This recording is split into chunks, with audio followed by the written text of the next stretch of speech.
ચલો હજી હું સ્પોટલાઇટ છું કે નથી? જો હવે ઓકે ડન છું ને અત્યારે? છે દેખાય છે તમે. ઓકે સરસ સરસ. મંગલાચરણમાં આપણે વિતરાગ જ્ઞાન નમોકાર મંત્ર પછી પહેલા જીનવાણી વિરાજમાન કરીશું અને જીનવાણી વિરાજમાન કર્યા પછી નમોકાર મંત્ર વાળું જે મંગલાચરણ છે એ અને પ્લસ 2 છંદ આપણે દેવસ્તુતિના કહીશું. ડન? સારું. પહેલા આપણા મનમાં બધા જીનવાણી વિરાજમાન કરી લે.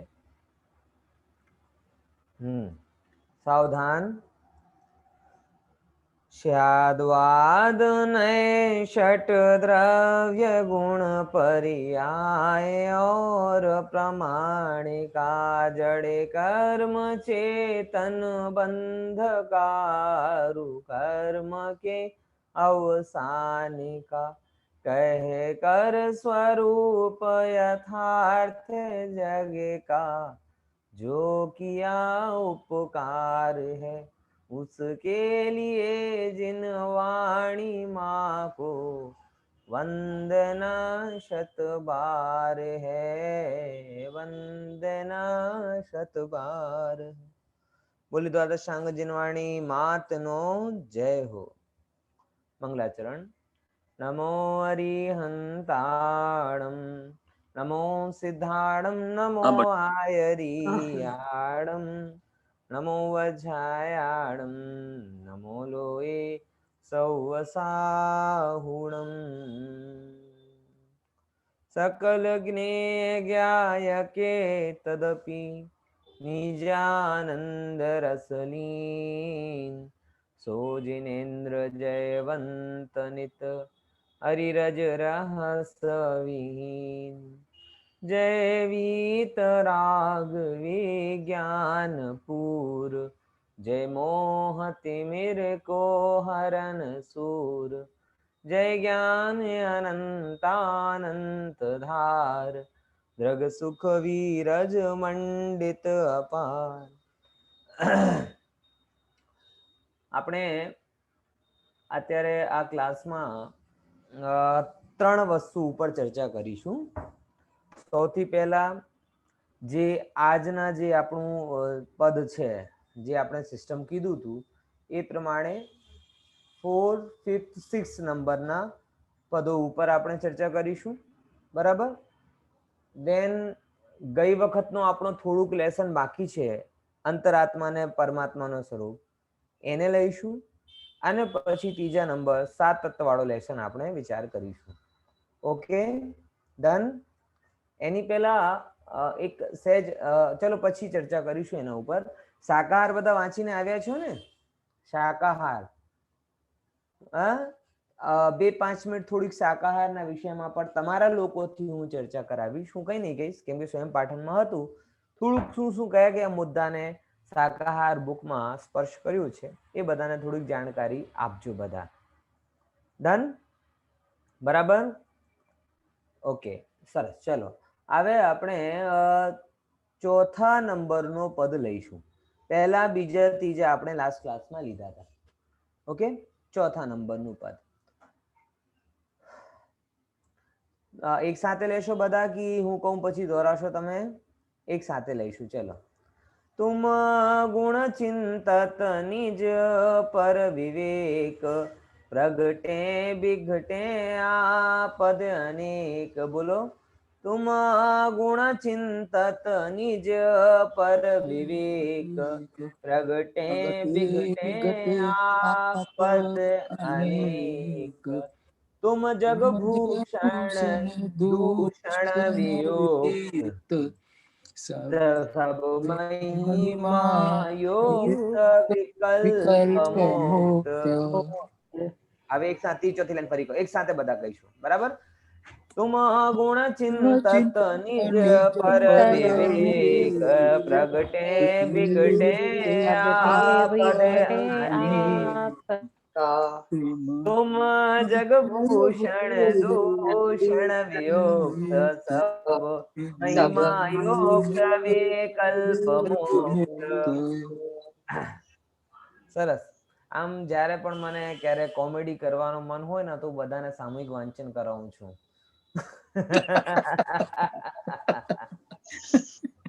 ખ્યાલ આવે છે ને? એટલે થોડું ગમત સાથે ભણવાનું થઈ જાય. કેટલા તાનસેન છે और કેટલા અતાનસેન છે બધાને ખબર પડી જાય તાનસેન ને અતાનસેન ની.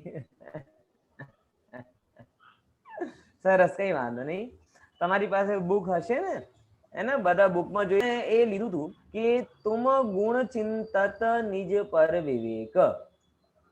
શું થયો હતો? હવે એમ કે છે, દેખાય છે ને બધાને સ્ક્રીન ઉપર? હા. જ્યારે હું પૂછું તો કોઈ એક વ્યક્તિ છે જે હા કહેતા જાય તો મને શ્વાસમાં શ્વાસ આવે. સરસ, ડન. ઓકે. તુમ ગુણ ચિંતત. હવે આ દેવ સ્તુતિ છે, બરાબર ને? અને દેવ સ્તુતિ એટલે કોની સામે જઈને આપણે વિચાર કરી રહ્યા છે કે હે જીનેન્દ્ર ભગવાન તુમ, બરાબર, કે તુમ ગુણ ચિંતત, કે હું જ્યારે જ્યારે તમારા ગુણોની ચિંતવન કરું છું. શું કરું છું? ચિંતન. ચિંતત એટલે ચિંતન કરું છું. હું જ્યારે જ્યારે તમારા ગુણોનો વિચાર કરું છું ત્યારે ત્યારે મારા અંદરમાં શું થાય છે આ પદમાં બતાવવામાં આવ્યો છે, બરાબર? જેમ કે જ્યારે તમે અર્થ લીખશો તો આમાં સંદર્ભ લખવું પડે. શું લખવું પડે? સંદર્ભ લખવું પડે. જે લોકોને બીજા ચાલુ છે, ટીમ લીડર બધાનો ઓડિયો બંધ કરી દે, જ્યારે પૂછું ત્યારે શરૂ કરવાનું. તો તુમ ગુણ ચિંતત, કે તમારા ગુણોનું ચિંતન કરતા કરતા મને શું થાય છે? બોલે બહુ અગત્યનું કામ થાય, નિજ પર વિવેક આવે છે, બરાબર? આમ ઘણી વખત આપણે થાય છે ને, નથી થતો? કોઈ બીજાની ગાડી જોઈને આપણે એમ લાગે કે આ આટલી સરસ ગાડી છે, આમ છે તેમ છે, તરત જ મનમાં આવે હા પણ આપણી પાસે તો છે નહીં, આપણે શું કરીએ? તો ભેરિયાન થઈ જાય ને કે આ ગાડી સારી છે પણ મારી નથી. બરાબર ખ્યાલમાં આવે કે નહીં? એમ આ જ્વેલરી મારી પાસે કેમ નથી, આ કપડા મારી પાસે કેમ નથી, ફેસબુક પર કોઈની ફોટો જોઈ, બરાબર, આ ફરવા ગયો, બરાબર. આપણે સાચું કહો, આપણે કેટલા વિતરાગી રહીને લાઈક કરીએ છીએ? આપણે વિતરાગી થઈને લાઈક કરીએ છીએ કે પૂર્ણ રાગી થઈને લાઈક કરીએ છીએ? હે? વિતરાગી થઈને લાઈક નથી કરતા આપણે, પૂર્ણ રાગી થઈને.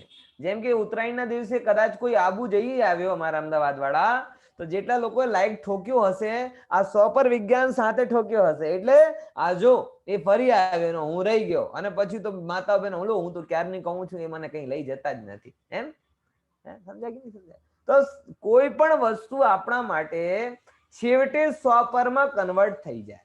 પણ પ્રોબ્લેમ શું છે? પ્રોબ્લેમ એ છે કે આપણે સ્વપરની ઓળખાણ કરતા નથી. જેને આપણે સ્વ માનીએ છીએ, જીનવાણી કહે છે એ પણ ખરેખર પર છે.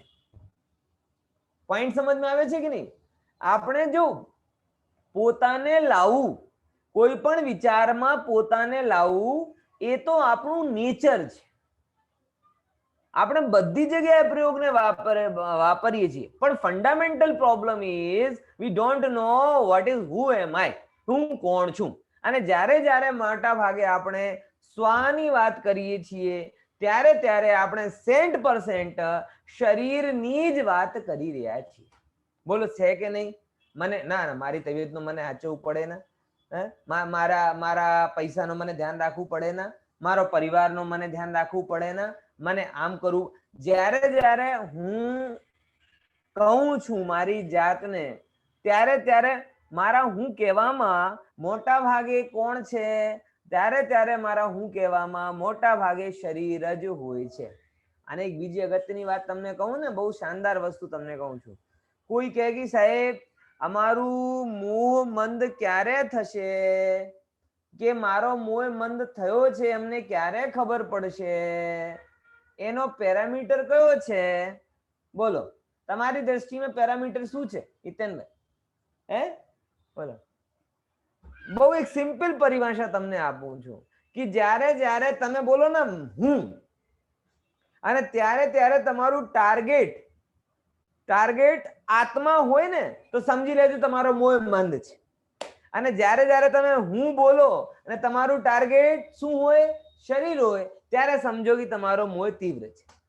આ હોય ને, જેમ કે હું બોલું મોબાઈલ, તો તો કોઈને કીધું મોબાઈલ ક્યાં છે, તો મોબાઈલમાં મને તમારું જે એક્સપીરિયા Z3 ડ્યુઅલ સિમ વાળો એ મારા ધ્યાનમાં નહીં આવશે. મારા ધ્યાનમાં મારો જ મોબાઈલ આવશે. બરાબર ખ્યાલ આવે છે કે નહીં? કેમ? કેમ કે હું કહેતા જ મારી દિમાગમાં એક ચિત્ર બને છે. એમ જ્યારે હું કહું અને હું કહેતા જ મારા મગજમાં હું એટલે આત્મા આવો ભાવ આવે તો સમજી લેજો મોહ મંદ છે, ભેદ વિજ્ઞાનના રસ્તે છો. અને જ્યારે જ્યારે હું કહેતા શરીરનો વિચાર આવે, પરિવારનો વિચાર આવે, ત્યારે સમજજો મોહ તીવ્ર છે, ભેદ વિજ્ઞાનના રસ્તાથી બહાર છો. એટલા માટે ભગવાનની પાસે જવાથી સારામાં સારું લાભ શું છે? બોલે ભગવાનના પાસ જવાથી સારામાં સારો લાભ એ છે કે હમને શું થાય? તુમ ગુણ ચિંતત નિજ પર વિવેક. તમારા ગુણોને જ્યારે જ્યારે હું વિચાર કરું ત્યારે મારા અંદરમાં મારા સ્વપરનું ભેદ વિજ્ઞાન જાગૃત થાય છે. થાય છે કે નતો? તો ભાઈ જો ભેદ વિજ્ઞાન થયો નહીં તો દર્શનની પ્રભાવના નહીં મળી, અને ભેદ વિજ્ઞાન થયો તો દર્શનની પૂર્ણતા થઈ. આવો સમજી લેજો ભાઈ. હે ને? તો મને નિજ પરનો વિવેક થાય છે. હું કોણ છું? શરીર આદિથી ભિન્ન છું, આનંદથી સહિત છું. આવો મારો સ્વરૂપ છે. અને આવા વિચારતા જ શું થાય? પ્રગટે બિઘટે આ પદ અનેક. જ્યારે જ્યારે હું આવું વિચાર કરું ત્યારે પ્રગટે બિઘટે આ પદ અનેક. બરાબર? આ નિજ પર વિવેક પ્રગટે અહીંયાથી લેવાનું. તમારા ગુણોનો ચિંતન કરતા જ મને શું થાય? નિજ પર વિવેક પ્રગટે છે. શું થાય છે? જો તમારા ગુણોનો વિચાર કરતા કરતા મને શું થાય? નિજ પર સ્વ અને પરનું વિવેક પ્રગટે છે. અને વિઘટે આપદ અનેક. હવે આપદ કેવી રીતે? સાહેબ ભગવાનના દર્શન કરવાથી કોરોના જતો રહેશે? વેક્સિનની જરૂર નહીં પડે? બોલો સાચી વાત છે કે ખોટી વાત? અરે ભાઈ કોરોના જાય કે ના જાય પણ ભગવાનના દર્શન કરવાથી અમને આ ખબર પડે છે કે જે આવે છે એ જાય છે. કોરોના તો મારા અંદર આવ્યો જ નહીં, તો આપદ જતી રહી ને. આપદ શું હતી? મનમાં એમ વિચાર કર્યો કે મને કંઈક થઈ જશે તો શું થશે. બરાબર? એ બધાની સ્ટાઇલ. ધારો કે તમને કંઈ થઈ જાય તો આ આપત્તિની જડ હોય. એ બધા જેટલા મેડિકલ ઇન્સ્યોરન્સ લે છે ને, એક્સિડેન્ટલ ઇન્સ્યોરન્સ, એ બધાની પાછળ આ તો જ કારણ હોય છે. હોય છે કે નથી હોતો? બોલો. કોઈ પણ તમારી પાસે ઇન્સ્યોરન્સ વાળો આવે સૌથી પહેલા કોઈ હોય અહીંયા તો માફ કરજો. હા ભાઈ, હું દાખલા આપું છું. કોઈ પણ ઇન્સ્યોરન્સ વાળો તમારી પાસે આવે સૌથી પહેલા શું કરે કે ધારો કે તમને કંઈક થઈ ગયો તો એનો તો આપણા માટે શું કહેવાય? યક્ષ પ્રશ્ન બની જાય. તો ભગવાનના દર્શન કરવાથી શું થાય? ભગવાનના દર્શન કરવાથી અમને થાય કે અહો પ્રભુ, મારામાં કંઈ થઈ શકે એમ છે જ નહીં. કંઈ અણધાર્યો થાય એવી વ્યવસ્થા જ નથી. કંઈ જે અમારી અકસ્માત થઈ જાય એવો મારો સ્વરૂપ જ નથી. રોગ મારા અંદરમાં આવતો નથી, સંયોગ મારા અંદરમાં આવતો નથી, કંઈક મારા અંદરમાં આવતું નથી. તો મારા અંદર થશે શું? તો બસ જે આપદા હતી એ બધી આપદા ટલી ગઈ. બરાબર? બે વસ્તુ થઈ. કઈ કઈ બે વસ્તુ? ભગવાનના જોવાથી શું શું થાય? કે ભગવાનના ગુણોના ગુણગાન કરતાથી સ્વપરનો વિવેક જાગૃત થાય. એક વાત. બીજા નંબર, આપદ અનેક બિઘટે, કે અનેક અનેક પ્રકારની જે આપત્તિઓ છે એ દૂર થઈ જાય છે. બે રીતે. એક તો મારા અંદરમાં આવતી નથી એ એંગલથી દૂર થઈ જાય, અને બીજો એંગલ એ પણ છે કે ભગવાનના દર્શન કરવાથી પુણ્યોદય થાય છે, પુણ્ય બંધાય છે. એ પુણ્યને લીધે બહારની પ્રતિકૂળતા આપોઆપ દૂર થઈ જાય. વિચાર કરો, આટલા લાખો લાખો લોકોને કોરોના થઈ ગયો, બરાબર? હું કે કહું કે જે કોઈ પણ વ્યક્તિ અત્યારે કોરોનાથી બચ્યા છે રસી વગરના, તો શેને લીધે બચ્યા છે? મને એમ કહો, શેને લીધે બચ્યા છે? એવો નથી કે ભાઈ તમે કોન્ટેક્ટમાં આવ્યા નહીં હો, આખા ગામમાં થઈ ગયો તો તમે કોઈ શું કે કોઈ જુદા છો? એટલે તમે પણ કોઈને કોઈને કોન્ટેક્ટમાં આવ્યા હશો, પણ કેવી રીતે બચ્યા? એ તમારો કોઈ સેનેટાઈઝર ને બચાવ્યો નથી તમને, તમારા પુણ્યના ઉદયને તમારી રક્ષા કરી. આ વસ્તુ સમજી લેજો. કેમ કે સેનેટાઈઝર ઘસનારા પણ હોસ્પિટલમાં એડમિટ થયા ને જતા પણ રહ્યા. ખ્યાલ? મારા ઓફિસમાં એક હતો, આખો દિવસ ઘસ ઘસ ઘસ ઘસ ઘસ ઘસ કરતો હતો, તો એને થયો. હું ક્યારે આવું વાપરતો નહોતો. ખ્યાલમાં આવે? તો તમે સમજવાની વાત છે કે જે બચ્યા છો એ તમારા માસ્ક ને કે સેનેટાઈઝર ને લીધે બચ્યા છો. આ અધૂરો સત્ય છે. તમારા પુણ્યના ઉદયને લીધે બચ્યા છે. તો આવી રીતે ભગવાનના દર્શન આદિ કરવાથી શું થાય? તમારું સહેજ પુણ્યનો બંધારણ થાય, તોય તમારી પ્રોબ્લેમ દૂર થઈ જાય. અને કદાચ જો પાપના ઉદયને લીધે પ્રોબ્લેમ આવે તોય ભેદ જ્ઞાનના બલથી તમે એને સોલ્વ કરી શકો છો. આ ભગવાનના દર્શનનો કે એમના ગુણોનો ગુણગાનનું પ્રતાપ છે. પછી બીજું શું લાગે અમને કે હે જિનેન્દ્ર ભગવાન, તમે જગભૂષણ કેવા છો? કોહિનૂર છો. આખા જગતના કોહિનૂર છો પ્રભુ તમે, હે ને? જગભૂષણ એટલે સંસારના કોહિનૂર, ભૂષણ છો, આભૂષણ છો. અને પછી દૂષણ વિયુક્ત, તમારા અંદરમાં કોઈ પ્રજાતનો દૂષણ નથી, દોષ નથી, રાગ નથી, દ્વેષ નથી. બરાબર દેખાય છે કે ભગવાનના અંદરમાં? કે તમે દર્શન કરવા જાઓ તો વરદાન આપે, તમે દર્શન કરવા ના જાઓ તો ખબર લે તમારી કે કેમ આવ્યો નહીં. હે જો હવે તું આવજે મારી પાસે, નોકરીના પ્રમોશન માટે આવજે. કોરોનામાં તો મોઢો દેખાડવા આવ્યો નહીં, હવે આવજે. કોઈ પ્રકારનો દ્વેષ કરે છે, રાગ કરે છે, બધી જાતના દૂષણોથી રહિત છે. કોહિનૂર છે, ગજબ છે ને. સુંદરતા છે ભગવાનમાં, પણ વિતરાગજન્ય સુંદરતા છે, રાગમય સુંદરતા નથી. પછી સવ મહિમાયુક્ત, એમની કેટલી મહિમા છે જિનેન્દ્ર ભગવાનની. ગુરુદેવ નથી કહેતા મંગલાચરણ में, ઓહો સમો શરણમાં, 100 ઇન્દ્રોની હાજરીમાં, લાખો કરોડની દેવતાઓની ઉપસ્થિતિમાં. એ બધું શું બતાવે છે? શું બતાવે છે ભગવાનની આ બધી વાત કહીને? ભગવાનની મહિમા. કે ભગવાનની મહિમા કોઈ એવા તેવા નથી, સર્વ પ્રકારથી મહિમાબંત છે. પણ સમસ્યા શું છે કે આપણી જે મહિમા છે એ બધી આપણે વિકલ્પ લઈ લઈને આવે છે. બોલો, આવે છે કે નથી આવતી? વિચાર કરો કે તમે કોઈ મીટિંગમાં કોઈ કપડા પહેરીને ગયા અને બધાને તમારા કપડાનું બખાન કર્યો કે નહીં કર્યો? થયો હશે ને આવું તો ક્યારે? હવે જેમ જેમ તમારી મહિમા તમારા કપડાથી થઈ, સાચું કહો, તમે કપડા પ્રત્યે નિર્વિકલ્પ થઈ ગયા કે વધારે પોઝેસિવ થઈ ગયા? ઈમાનદારી સાથે મને ઉત્તર આપજો. તમે વધારે પોઝેસિવ થતા જાઓ છો. જે વસ્ત્ર જોડે તમારી મહિમા થઈ, તમે વધારે આ ફાટી ના જાય, એમાં શું આમ આમ કરચલી જેવી ના પડી જાય. બોલો, વિચાર કરો, હોય છે કે નથી હોતો એવું? દાખલા તરીકે તમારા રૂપની કોઈએ પ્રશંસા કરી તો તમે આવું ક્યારે નહીં કહેશો, હા ભાઈ પુણ્યનો ઉદયથી મળ્યો છે ને હવે ચિંતા નહીં કરવી. ના, તમને અંદરમાં શું થશે? જેનાથી તમારી મહિમા થઈ, માતા બહેનોની રૂપથી થઈ, તો વારંવાર જો 15 દિવસમાં પાર્લર જતા હોય તો હવે 7 દિવસમાં જવાનું શરૂ કરી. ભાઈઓની અગર ધનથી મહિમા થઈ તો એવો નથી હા પુણ્યથી ઉદય મૂકી દો, હવે મહિમા થઈ ગઈ ને જગતમાં, હવે કમાવવું નથી. જેનાથી મહિમા થઈ એના વિષયમાં વિકલ્પ વધારે થાય છે. You will be more and more possessive on that thing. તમે વધારે એના વિષયમાં વિચારતા જાઓ, વિકલ્પ વિકલ્પ વિકલ્પ વિકલ્પ. પણ જિનેન્દ્રની મહિમા શું છે?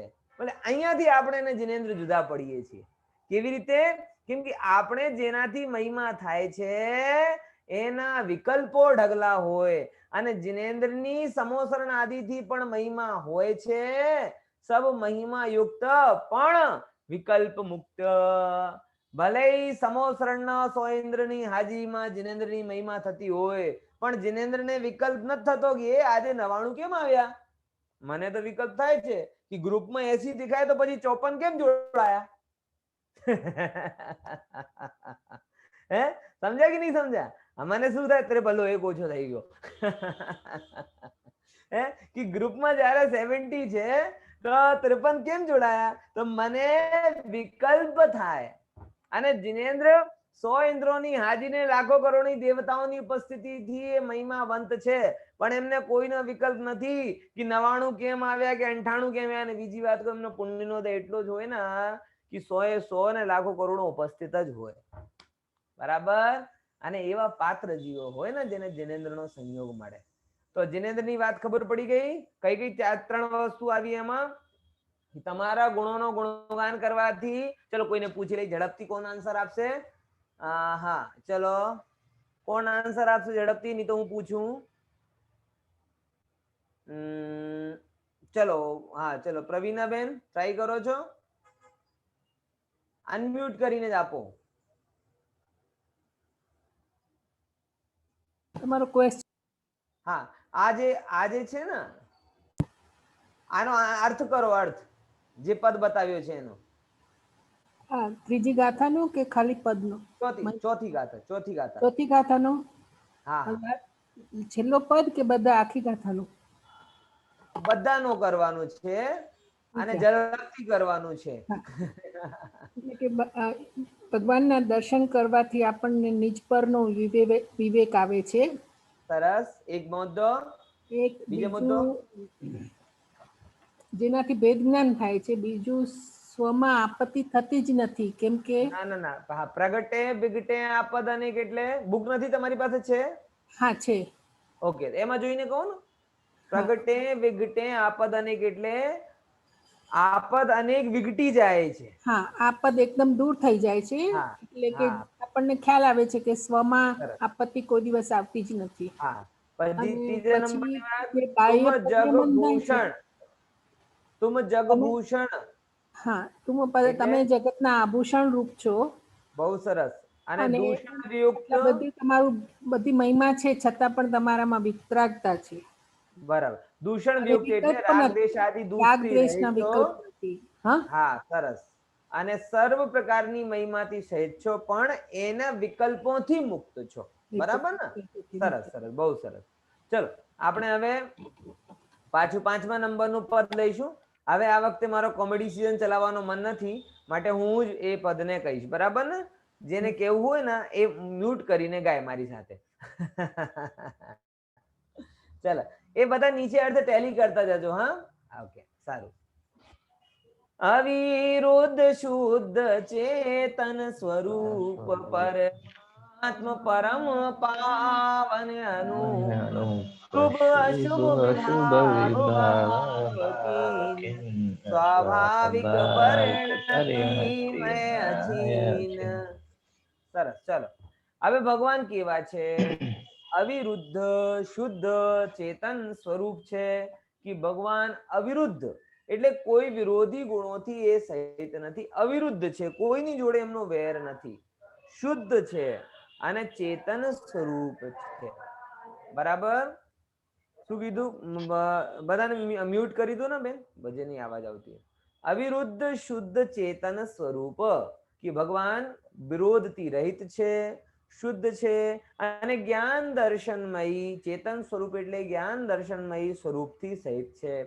અને પછી પરમાત્મ પરમ પાવન અનુપ. જો અહીંયા અનુપ્રાસ અલંકાર દેખાવશે. બરાબર. પરમાત્મ પદ છે, પરમ પદ છે, ને પાવન પદ અને અનુપ એટલે સિદ્ધ પદ અનંત પદની કોઈની જોડે મહિમા કરી શકાય ખરી?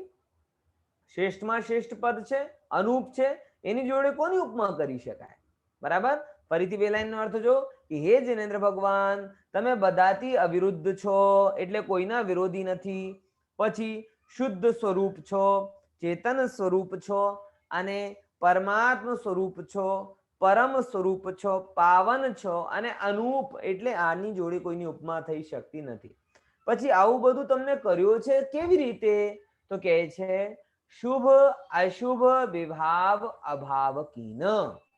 પ્રભુએ શું કર્યું? પ્રભુએ ઓહો શુભ અશુભ ભાવનો અભાવ કરી દીધું. જો કમઠ પ્રત્યે દ્વેષનો તો પાર્શ્વનાથ ભગવાને ત્યાગ કર્યો જ છે, પણ ધર્ણેન્દ્ર ને પદ્માવતીએ જે ભગવાનની રક્ષા કરવાનો ભાવ થયા, તો એના લીધે એમના પ્રત્યે રાગ ભાવનો પણ ત્યાગ પ્રભુએ કરી દીધું છે. બરાબર. એટલે શુભ અશુભ વિભાવ અભાવ કીન, હે જિનેન્દ્ર પ્રભુ તમને શુભ અશુભ આદિ સમસ્ત વિભાવોનો શું કર્યો છે? અભાવ કરી દીધું છે. અને સ્વાભાવિક પરિણતિમય કેવા થઈ ગયા છો તમે?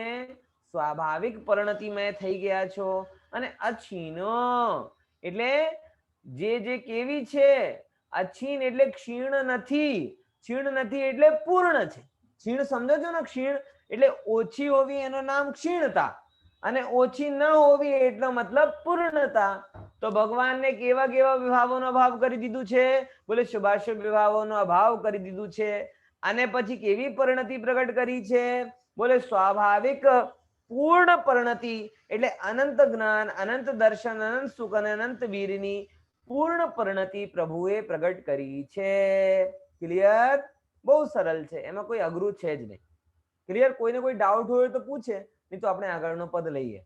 છે કોઈ ડાઉટ? ફરીથી એકવાર અર્થ કરું. હા, બોલો ભગવાન. બધા ભગવાન છો? હાજર છો? કોઈ ભગવાન ઊંઘી તો નથી ગયો? બધા ભેગા ભેગા ચાલે છે ને? હા, સારું. નહીં તો વચ્ચે કોઈ એકાદ ભગવાન શું કહેવાય કૂદકા મારીને 7મા ગુડિસ્તાનમાં જતો રહે. હા, ક્લિયર? અવિરુદ્ધ શુદ્ધ ચેતન સ્વરૂપ, એ બધા શબ્દોનો અર્થ જ બેઠો અર્થ છે કે હે ને, અવિરુદ્ધ શુદ્ધ ચેતન સ્વરૂપ પરમાત્મ પરમ પાવન અનુપ શુભ અશુભ વિભાવ અભાવ કીન સ્વાભાવિક પરિણતિમય અછીન. ક્લિયર? કોઈને ડાઉટ નથી ને? બહુ સરસ. આવી જ રીતે ડાઉટ નહીં કરશો ને તો કોર્સ ઝડપથી પતી જશે. હા બોલો પ્રવીણાબેન, ઝડપથી. પાવન એટલે શું? હા, પાવન એટલે પવિત્ર. પવિત્ર. ઓકે. અને તમે કયો અલંકાર કયો બીજા પદમાં? અનુપ્રાસ. અનુપ્રાસ અલંકાર. અનુપ્રાસ. પરમાત્મા પરમ પાવન, એ પાપાની આવૃત્તિ થઈ ને? હા, બરાબર ને? એને ઇંગ્લિશમાં શું કહે છે? એને અનુપ્રાસ અલંકારનું સુંદર નામ છે. ચલો તમે લોકોને કોઈને ખબર હોય તો કહેજો. બરાબર ને? તો આ જાતિનો અલંકાર છે. ઓકે. હવે જો આગળ 5મો નંબરનો થયો. હવે 6ઠ્ઠા નંબરનો. ફરીથી હું કહીશ, બધા મ્યુટ કરીને ગાશે મારી સાથે.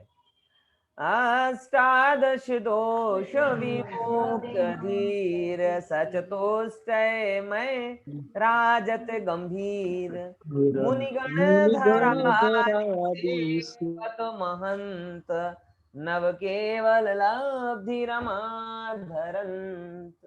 હવે આમાં શું બીજા ભગવાનના ગુણોનો જો એકચ્યુઅલમાં આ બધું શું છે કે જ્યારે તમે દર્શન કરવા જાઓ ને ત્યારે આવું બધું વિચાર કરવું જોઈએ. આ એક નાના સ્વરૂપો તમને શું કરી દીધું? એક સિલેબસ આપી દીધું છે કે તમે જાઓ તો તમને શું શું વિચાર કરવું જોઈએ. આપણે ગયા ને આમ મક્ખી, ઘણા લોકો તો અંગમ કરતા કરતા જાય, જેમ કે માનો કોઈ મક્ખી દર્શન કરવા આવી હોય. આવું ન થવું જોઈએ. આવું વિચાર કરવું જોઈએ કે હે જિનેન્દ્ર કેમ આવ્યા છીએ અમે તમારી પાસે. તો જો કેમ આવ્યા છીએ કે ભગવાન પાસે ગયા. અષ્ટાદશ દોષ વિમુક્ત, આ તમારો હોમવર્ક. ભગવાન કયા અષ્ટાદશ દોષોથી રહિત છે શોધીને લાવવાનું. બરાબર? એ કયા કયા છે? હું એક પદ કહું છું, એનાથી તમને ખબર પડી જશે. જન્મ જરા તેરે કાશુદા વિસ્મય આરત ખેદ રોગ શોક મદ મોહ ભય નિદ્રા ચિંતા સ્વેદ રાગ દ્વેષ અરુ મરણ જુત ये अष्टादश दोष नाही होत अरहंत के સો છબી લાયક મોક્ષ. આ જે પદ મેં કહ્યું છે અત્યારે તમે બધા લોકોએ જોવાનું છે, અને એના 18 દોષ ભગવાનમાં કહે કે 18 દોષ નથી હોતા. એ વસ્તુ આપણે ખબર પડવી જોઈએ. જો તમે હું બધાને કહું કે આપણે શાક લેવા જઈએ ને તો આપણે ખબર હોય કે ટમાટર પોચું ના હોય, બરાબર, ભીંડા કડક ના હોય, બરાબર, આવી રીતે હોય ને કે આમ કુવાલો ના કેવી વસ્તુ કેવી હોય, કયા કયા દોષથી રહિત હોય છે. તો જ્યારે એક ટાઈમની શાક જેની કિંમત 10 કે 20 રૂપિયાથી વધારે નથી, એમાં કયા કયા દોષ નહીં હોવા જોઈએ એ આપણે ખબર છે. પણ જે જિનેન્દ્ર ભગવાનને આપણે દર્શન કરી રહ્યા છીએ, બરાબર, જેના ભરોસે આપણે સંસાર સાગરથી પાર કરવાની પાર થવાની ઈચ્છા કરી રહ્યા છીએ એ જિનેન્દ્ર ભગવાન કયા કયા દોષથી રહિત હોય છે એ આપણે ખબર હોતી નથી. તો આ વસ્તુ ખરેખર વિચારવા જેવી છે. તમને હોમવર્ક રૂપે આપું છું કે મેં જઈશ તો બહુ વાર લાગે એટલા માટે. તો તમે હે જિનેન્દ્ર ભગવાન રાગ દ્વેષ આદિ 18 દોષોથી રહિત છો, અષ્ટાદશ દોષ વિમુક્ત, પછી ધીર છો, ધૈર્યને ધારણ કરનારા છો. આમ વિચાર કરો ભગવાનના ધૈર્ય સામર્થ્ય કેવી કે ભગવાનને ખબર હોય છે કે પૂર્વ પર્યાયમાં આ જીવે મારા ઉપર ઘણા ઉપસર્ગ કર્યા છે. ભગવાનને ખબર હોય છે કે નથી? બોલો. તમને આવું ખબર પડે કે તમને કોઈ આમ પેરો નીચે પહેલા કચડતો હોય અને એ તમારી સામે આવી જાય, તમને કેવો ભાવ થાય? ભગવાનને ખબર છે કે આ પર્યાયમાં હું કીડી થયો હતો, હે ને, અને આ પર્યાયમાં પહેલા માણસ જે આજે સમોસરણમાં બેસ્યો છે ને એ માણસ મને એ પર્યાયમાં પગ નીચે આમ કચડી નાખ્યો હતો, એ મારા પૈસા લઈને જતો રહ્યો હતો, એ મારી સ્ત્રી પ્રત્યે દુર્ભાવ રાખતો હતો, એ મારો આમ બગાડ કરતો, તોય ભગવાન પોતાના સ્વચતુષ્ટય. આ ભગવાનનો ધૈર્ય છે. આપણે તો બહુ અધીર માણસ છીએ છે ને. આ તો ઘણું મન થાય છે આ બધી વસ્તુ પર ચર્ચા કરવાની, પણ શું કરીએ, સમયની સીમા છે, બરાબર ને. તો પછી બીજા નંબરની શું વાત કરી? સચતુષ્ટયમય. અને તમે કેવા છો પ્રભુ? સ્વચતુષ્ટયમાં, એટલે અનંત જ્ઞાન, અનંત દર્શન, અનંત સુખ, અનંત વીર્ય, એ અનંત ચતુષ્ટય છે. અને સચતુષ્ટયમય એમાં તમે રાજત, રાજત એટલે શોભાયમાન છો. સ્વયંના આનંદ ચતુષ્ટયમાં તમે રાજત એટલે શોભાયમાન છો ને ગંભીર છો, બરાબર. આમ કઈ તમારા ગંભીરતા એટલે આમ મોઢું ચડેલો છે એમ નથી, સહેજતા સાથે, સહેજતા સાથે ગંભીરતા છે. ખ્યાલમાં આવે? જેમ કે કોઈ વિદ્યાર્થી એક્ઝામ આપતો હોય તો ગંભીર હોય, ગંભીર હોય એટલે ટેન્શનમાં છે એવું નથી, ઝઘડ્યો છે એમ નથી. ઘણા લોકો તો આપણે, જેમ કે હું, મારી છોકરી છે ને વૈદિક, આપણે કઈ ચિંતન કરીએ છીએ ને તો એમ કે પપ્પા આપકા મુંહ ક્यों बिगड़ा है, તમારો મોઢું કેમ બગડેલો છે? એટલે આપણે ગંભીરતા મેં મૂડ ઓફ છે એમ લાગે, અને હાસ ઉપવાસમાં નોર્મલ લાગે. આપણે એવી ગણતરી છે, પણ ભગવાન એવા નથી. ભગવાન ગંભીર છે એટલે ના તો હાસ ઉપવાસમાં છે, ના રાગ દ્વેષમાં છે, સ્વાભાવિક સહેજ પ્રસન્નતા સાથે ગંભીર છે. જેમ કે એક્ઝામ આપતી વખતે માણસ કેવું ગંભીર હોય, આવડતું હોય તો, નહીં આવડતું હોય તો બહુ ટેન્શનમાં હોય. હા, બહુ આવડતું હોય તો ધીમે ધીમે ધીમે ધીમે પોતાનું કામ કરતો જાય, અને તો પરફેક્ટ કરે, બરાબર ને. જો હવે બીજા શું છે? મુનિગણ, મુનિગણધર આદિ સેવત મહંત.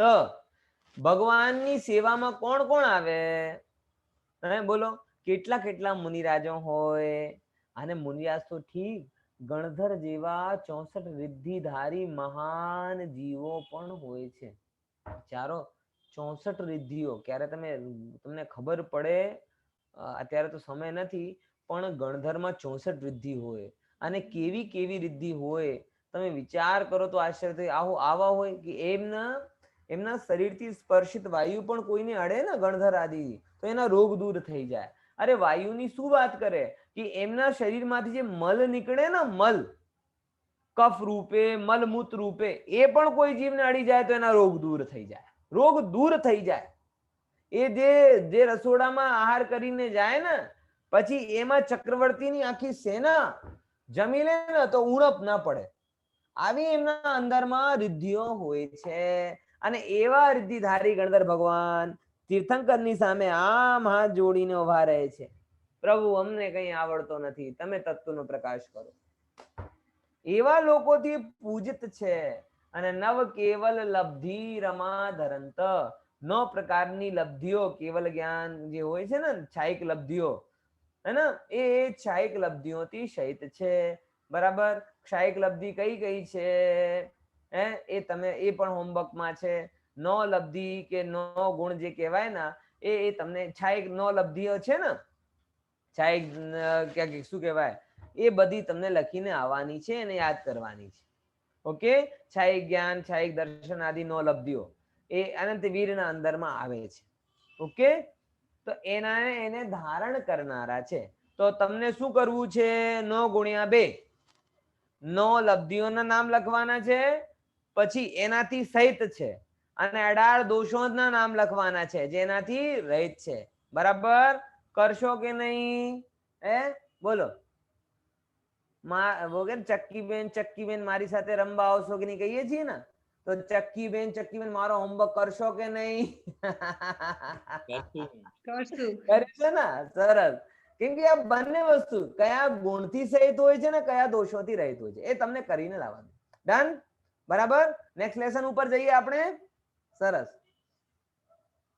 આપણે હવે આત્મા પરમાત્મા વાળા લેસન ઉપર કાલે ચર્ચા થઈ હતી, એટલે લાસ્ટ ક્લાસમાં, બરાબર. અને એમાં આપણું બહિરાત્મા સુધી ચર્ચા થઈ હતી. ઓકે. બહિરાત્મામાં આત્મા પરમાત્મા, પછી બહિરાત્મા કોને કહેવાય, અંતરાત્માથી આપણે સ્વરૂપ સમજવાનું છે. ધન. સૌથી પહેલા બહિરાત્માના દાગીના કયા કયા છે? કોણ યાદ કરીને આવ્યો છે? પાનો ઉપર ખસેડી. શરીરને આત્મા માને તે. શરીરને આત્મા માને એક. બહુ સરસ. અન્ય પદાર્થોમાં પોતાપણું. બહુ સરસ. 2. રાગાદીમાં હિત કરવું. સરસ. 3. અને શરીરમાં પણ આત્માપણું માનવું. ના ના એ તો થઈ ગયો, પણ એમાં શરીરને ચોથા નંબરનું સંશય વાળું છે. શરીર અને આત્માને એક માનનાર. એક માન. એ બેમાં ફેર શું આવે? બેને પહેલા પણ કીધું હતું કે પહેલા વાળો તો આત્માને માનતો જ નથી, શરીરને જ આત્મા માની લે છે. અને બીજો વાળો આત્મા માને છે, ચોથા નંબરમાં જે આવ્યું છે ને, એ આત્માને માને છે પણ શરીર અને આત્માને એક માની લે છે. હવે એ દાગીના વાળો શું કરે? અનંતકાલ સંસારમાં રખડે છે. તો જેને એ ભૂલ નીકળી ગઈ છે, બરાબર, એ કોણ બની જાય? એ અંતરાત્મા બની જાય છે. જો પ્રભાકર હવે શું કહે છે દેખાય છે બધાને? ટેક્સ્ટબુક પણ છે ને બધાની પાસે? હા, સરસ. જો પ્રભાકર એમ કહે કે સાહેબ બૈરાતપણું છોડવું જોઈએ, એ તો ઠીક, બરાબર, એ તો ઠીક, પણ આ સરસ છે ને વસ્તુ, બૈરાતપણું છોડવું જોઈએ. પહેલા નંબર આ જ પ્રશ્ન ઉપર હું તમને અટકાવવા માંગુ છું. હૃદય પર હાથ રાખીને વિચાર કરો. મને પોપટ વાળો જ્ઞાન નથી જોતો. હૃદય પર હાથ રાખીને વિચાર કરો. કોક દિવસ તમને કોઈ એવું કહે કે તમે શરીર નથી, બરાબર, અને શરીર સંબંધી રૂપ, શરીર આદિ સંબંધી પરિવાર અને શરીરને સુખ કરનાર વિષય ભોગ તમારા નથી, બરાબર. હવે તમને